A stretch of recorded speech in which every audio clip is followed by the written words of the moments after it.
Welcome to the Industrial Talk Podcast with Scott McKenzie. Scott is a passionate industry professional dedicated to transferring cutting-edge, industry-focused innovations and trends while highlighting the men and women who keep the world moving. So put on your hard hat, grab your work boots, and let's go. All right, welcome to the Industrial Talk Podcast. My name is Scott McKenzie, but you know that because you're listening to the Industrial Talk Podcast. We are broadcasting live from IoT Solutions World Congress, Barcelona, Spain. Wonderful place, great food, great people. Everything's great about Barcelona, Spain. And it's brought to you by the wonderful people at Industrial Internet Consortium. That's IIC.org. Go to IIC.org and you're saying, Scott, I want to know more about IoT, IIoT, security, AI, machine learning. You know, the only place that you need to go is IIconsortium.org. They have it there. And you know what? It's free. How about that? No friction, nothing but the best for you. So go to that, IIconsortium.org. Find out more. They're wonderful people, and you can reach out. They won't bite. Hi, Sven. Hey, Scott. I've got Sven here. He's a security guy. Cyber security. Cyber security. Because otherwise I sound like a guard. Hey, I never thought about that. Yeah. But here in this technology space, I just assumed that everybody knows that it's cyber security. And in the automotive space. That's right.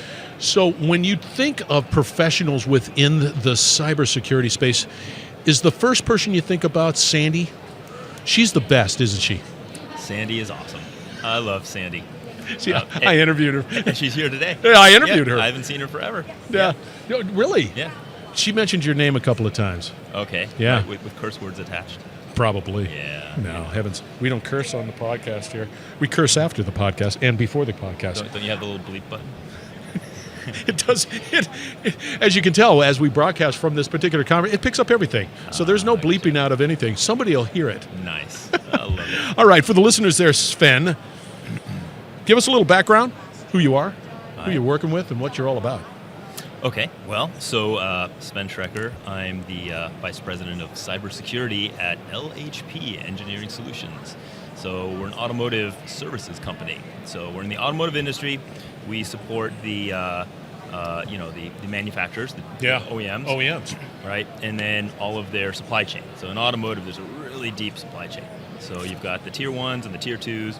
The OEMs, they actually don't build the components, they assemble the cars. They're more of a systems integrator, so they define the requirements, they define the architecture, but then they push all that down the supply chain. So the big tier ones will take that and start building parts of it, push it down their supply chain. Tier twos get it, put pieces together, and then it all comes back all together, and then the OEMs actually assemble the vehicle in their factories. in their manufacturing.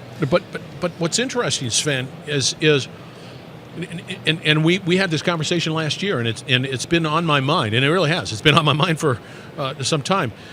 How much tech that exists today in the automotive world, specifically to just keeping that car running. But then a component of that, which I never knew, telling you right now, is I'm bald, is the security element associated with that, and that's what you focus in on. Is because just like any other tech, it's crackable. Or potentially crackable. Right. You can penetrate. Yeah. Well, I mean, think about what the car is even today, right? It's a it's a rolling computer. That's all it is. I mean, it's literally everything is lights and gadgets and all the electronics on the thing, right? I mean, there's an average like 140 processors on there. So there's so much going on. Think about your seats, right? They're controlled by motors that are controlled by electronics. All of the the mirror motors. You're talking about the all of the engines, the electronics, and the brakes, and everything, right? Everything, the windows, all of it. So and the interesting thing is that it's evolved over time, right? So it's not like these things suddenly became electronic. It's been over time, and along with that came some maturity, like in functional safety. So functional safety. So safety is like the seat belts and the bumpers and things like that. That's where they crash the car and see if the dummy survives. Not a job you want to have, being the dummy anyway.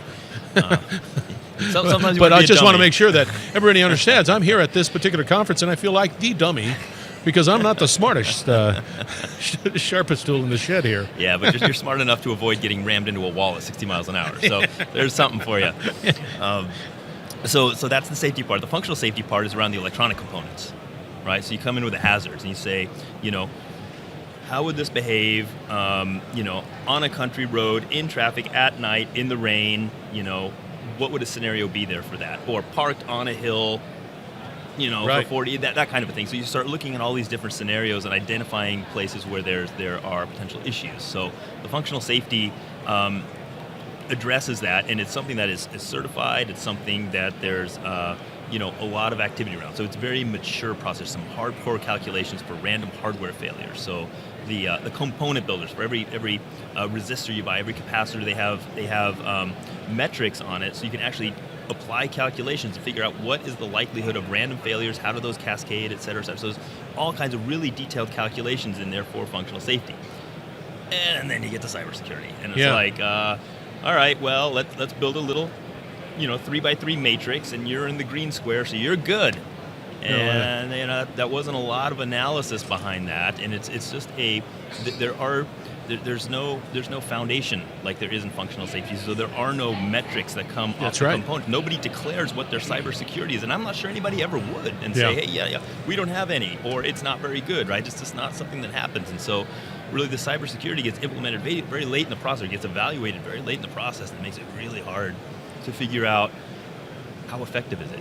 And the other thing about cybersecurity is it's asymmetric. So it's not like functional safety where you go through and you figure out all the hazards up front. Cybersecurity is something that evolves over time. It does. By It never definition, stops. It never stops. And by definition, it's somebody doing something that you didn't think of.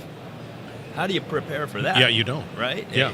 But at the same time, you have to, right? You have to make it secure. Yeah. Well, it'll never be secure, but you have to make it more of a challenge. Yeah. It needs to be sufficiently secure, but then who defines what's sufficient? Yeah. Right? And in any industry, that's really hard to do, but in automotive, how do you do that? So are you getting some traction associated with people saying, hey, this is important? Because, let me just I have a 57 Chevy. It has nothing. It doesn't really matter. It doesn't have anything. It's just I can change. A carburetor. It has a carburetor with points, and then I can change the spark plugs, and I can do everything. That's right. Today, I can't. No, it's impossible. But what is intriguing is the fact that you're making inroads, and the necessity to be able to secure that traveling computer. Yeah, that's important. Right. Because with that level of technology, that level of sophistication, cars are better. They just are. I like it. And it's amazing. So how long have you been doing this and working in this sort of world? So the world is actually pretty mature now. So, cybersecurity for the last 20 years almost. So that's been a while now. So we got that down. That's fine. That's right? Absolutely. Right? I got that. That's like industrial security. Yeah. Right. And so in that time, I worked in oil and gas, electric grid, smart city, smart building, a little bit of medical. And what I can tell you is that the security techniques and theory is very portable across industries. The implementation is vastly different. You have different standards, different regulations, different guidelines. And there's different use cases and goals, but the techniques are very portable. So when you come from one industry to another, there's certain stuff you can bring with you. So you bring it into automotive, right, and say, okay, well, what worked in electric grid might work in automotive. And, theoretically, yeah, but in practice, not so much. So, for example, you come up with a component that needs to be secured, and you have, say, pick something, a windshield wiper or something like that. I'm making something up here, okay? So, you want to go after the windshield wiper and make sure that it's locked down. Well, so somewhere in there, and I don't know anything about windshield wipers per se, somewhere in there's a motor, right, that has an electronic controller and it has some firmware on it, okay? So if you can compromise that... that just blows me away. It has firmware on it. It's a doggone windshield wiper. It should just turn it on, but there's more to it. Right. Well, you do turn it on, but in my truck, it turns itself on. It's got a front-facing camera that's looking for rain spots, and it's only 2016. It's looking for water on the windshield, and then it'll turn it on for you. See, what type of truck do you have? So I actually have a Dodge truck. Ford. Yeah. Mine doesn't do that. Well, but you have more cup holders, so that makes it... I do have a lot. That is truth. Right. So you get it. So this hypothetical windshield wiper, so it's got this firmware on it. So in other industries, we could lock down that firmware, right? So the actual developer of the firmware, right, is some tier 2 someplace, or even a tier 1, I don't know who actually builds these things. They write the code, right? They compile it down, and if they sign it in that moment, it'll be locked forever. And from that point on, you have provenance all the way back to that moment that it was signed. In automotive, there's a couple other things. So there's the firmware, but then there's the calibrations, the configurations, and those things have to actually be configurable in the manufacturing phase. So now you can't lock it down, right? Or you can't lock all of it down. Right. So now how do you deal with that? Now how do you get provenance all the way back to the moment it was signed? It has to go through the supply chain. So there's a whole bunch of complexity in automotive that doesn't exist in other industries. Isn't that interesting? I didn't know that. So a lot of these theoretical applications of the security become pretty complicated pretty quickly. So it's a pretty interesting world out there. And just like anything else, you're talking security, but just in the automotive, we'll just use that as the example. In the automotive world, they're going to continue to push the envelope, even in their design. They're going to continue to push it, because they're always focused on whatever the drivers. Let's say safety and reliability. These are the drivers. So those are the followers. Those are the things that have to keep up, right? The things that are actually driving it are autonomous, connected, and electrified, right? Those are the big three in automotive right now. So everybody wants to have autonomous driving, right? Autonomous level 5 driving, but that's not there, right? So we have some driver assistance, right? We have some takeover of control, right? So that exists to some degree. I think what's more likely to hit in sort of sub-verticals, like in equipment and mining, that kind of stuff, I think you'll see more autonomy there. So I know that there's some autonomous bobcats out there, right? Yes. They're not on a road. It's not packed with people. There's things you need to be careful of, but it's a different use case. Yeah. And it's a little bit more stable for autonomy, right? On the road cars, absolutely. There's one accident, and that thing's going to come to a halt. You're going to back off 3 steps, figure out what went wrong, make sure it never happens again. It's a lot more stable in some of these other sub-verticals. Something like the last mile, they call it, for like if you go to a university or something like that, and then you still got to walk to class, so they have a little autonomous shuttle system to get you there, right? That kind of stuff. It's sort of a special use case that allows the technology to mature. I think it'll catch on in those kinds of things. It'll become more and more mainstream. And then the next thing, I think could be like trucking or something like that. I think there's some autonomous trucks out there that can just have their basic rules and know what to do. But the consumer vehicle is probably the hardest use case. And just to get to that level, I think that's going to be a little while. Yeah. Do you have any issues like the moral issues? Do you ever talk about that? Like, let's say for trucking. I'm a security guy. So let's look. If you look at the use case for a truck, it does make sense. Yeah. If you can try to figure out a way of being able to create an autonomous solution there, right? Why not? Okay. Well, so let's look at that, right? So take a truck, right? So it's going to be the same 3 drivers: autonomous, connected, and electrified, right? So maybe the electrified is not the big deal for the truck. I don't know. There's some. Let's skip the electrification part, right? So the connected part, right, needs to be connected. It needs to, share telemetry information because it's a truck, right? They need to track it. It's got fleet management. There's got all kinds of stuff on top of it, right? And the updates and things like that. So that has to be there, but it exposes a whole new attack vector from the security perspective. The autonomous part theoretically should optimize. It should make it safer, right? It should add all of these really great features to it. And it does, right? And those are the drivers, right? But now you need to think about the safety, right? So now that it's autonomous, aren't there a whole bunch of things that could go wrong, right? That the algorithms weren't prepared for? We don't really know. And then the functional safety could be compromised by cybersecurity attacks, right? So how does that factor into it? So what is the actual safety of these things? The jury's kind of out on that right now. So on the morality front, I don't know how we can do any better. We're not going to stop this, right? That once it goes in motion, you're not going to stop the technology because it just makes too much sense. We just need to keep a grasp on it. So the safety, the reliability, the security, the privacy, that's a big issue, right? It's huge. It just needs to keep track. But those will never be the drivers. Those are the followers. Isn't it interesting? Because when I say the morals, it's just like mining, okay? I understand autonomy. Very harsh environment, working hard. You can theoretically mine for 24/7. Yeah. given the fact that you don't have to have truck drivers brake or whatever. Right. And you can monitor that asset. Yeah, it's getting ready to fail or whatever. You can do all of that stuff, and then it's really a very controllable environment. Right. And I understand going outside of that and on the road and people are at risk. Right. But I can see the same thing happen with trucks. Mhm. And so you're putting people out of work. Theoretically. Well, okay, so that's a big topic for IoT in general. Yeah, right? see, it is. So I all right. So I don't have an answer to it. Well, I But don't once think again, there's to an your answer. point. Well, but can I comment Yeah. on that? So I mean, the No, I want to cut you off, Sven. I don't care what you have to say. Keep asking questions. Well, because you are an industry professional. I am. Right? I am the leader. In fact, I have the #1 industrial-specific podcast in the galaxy. Right. No, in the universe. I just changed it right Wow, then and there. that's nice. Universe. Nobody else is better. But not in the multiverse, huh? Right. Boom. My head. Uh-oh. I guarantee you multiverse, too. I don't care. I'm it. Nice. I was just wondering what an industry professional is.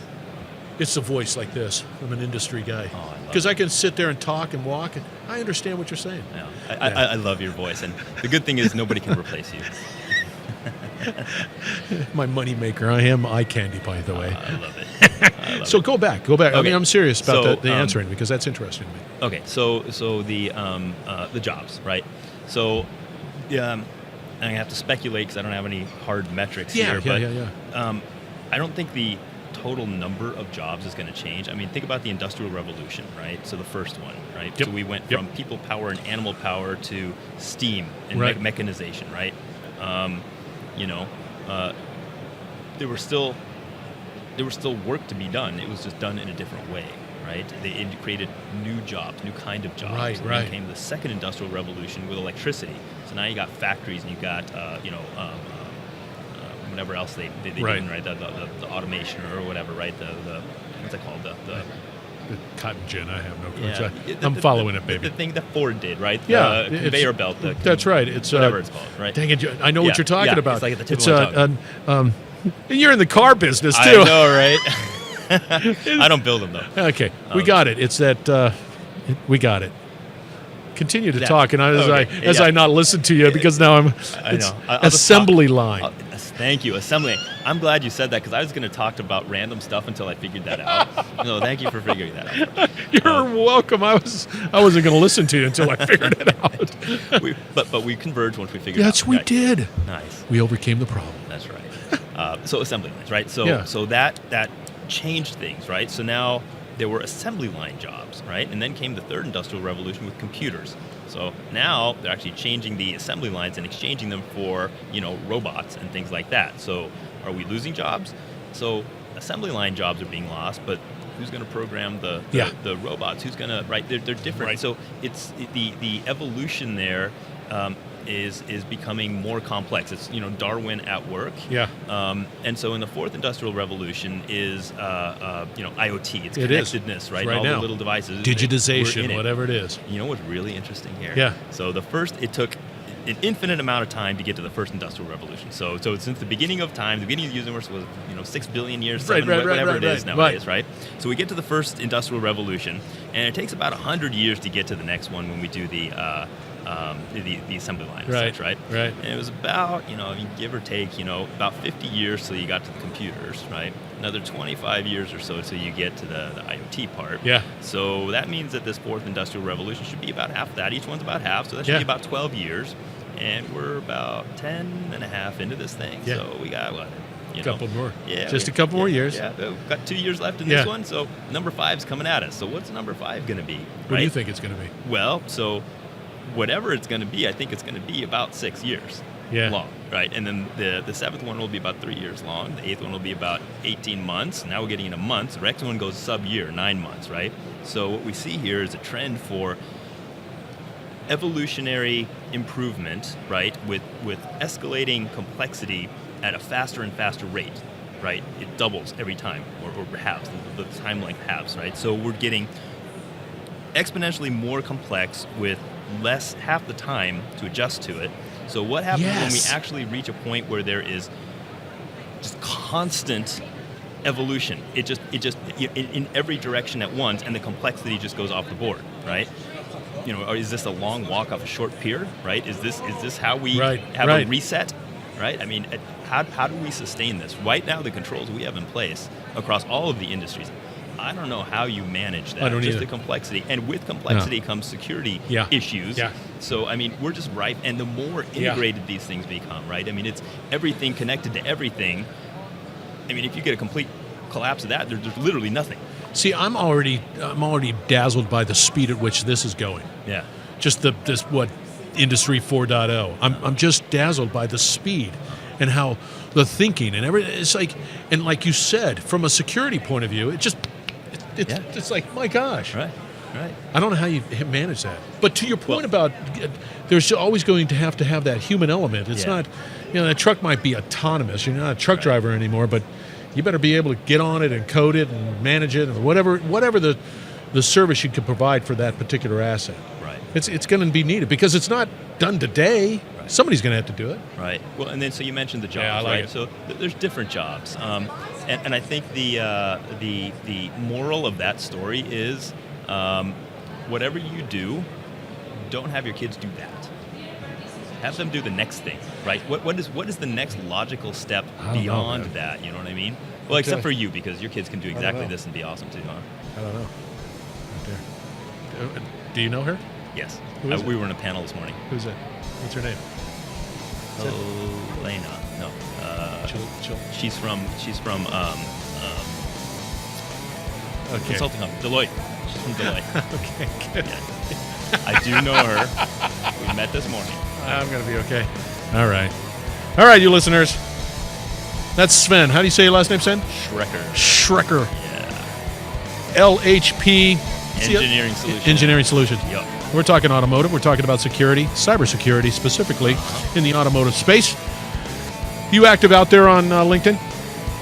You active out there on LinkedIn? I am, absolutely. Okay, so you need to reach out to Sven. He's a pretty good guy. He knows his stuff, as you can tell. He's pretty involved in IIC as well, aren't you? Yeah, I run I'm one of the co-chairs of the Security Working Group and one of the co-chairs of the Automotive Security Task Group. There you have it. That's impressive. Those are credentials. I don't have those credentials. It's fun stuff. It is, man. Yeah, but you have 8 billion trillion multiverse followers. That's exactly correct. Right here, Industrial Talk. That's right. All right, reach out to him. Once again, we're broadcasting from IoT Solutions World Congress. That is in Barcelona, Spain. That's what we're all about. It's a fantastic event. There's about 19,000 people just sort of roaming around. If you could only see it on the camera, you would say, wow, that's a lot of people in the IoT space. And it's brought to you by the wonderful people at Industrial Internet Consortium. Go to II Consortium. If you don't know how to spell consortium, go out to, you'll find it. It's out there. .org. And find out more, because you need to know more about this IoT world, because it's all about digitization, security. That's what Sven's all about. And, solving problems through technology. Thank you again for joining the Industrial Talk. My name is Scott McKenzie. We've got another great interview on its way, so stay tuned. You're listening to the Industrial Talk Podcast Network.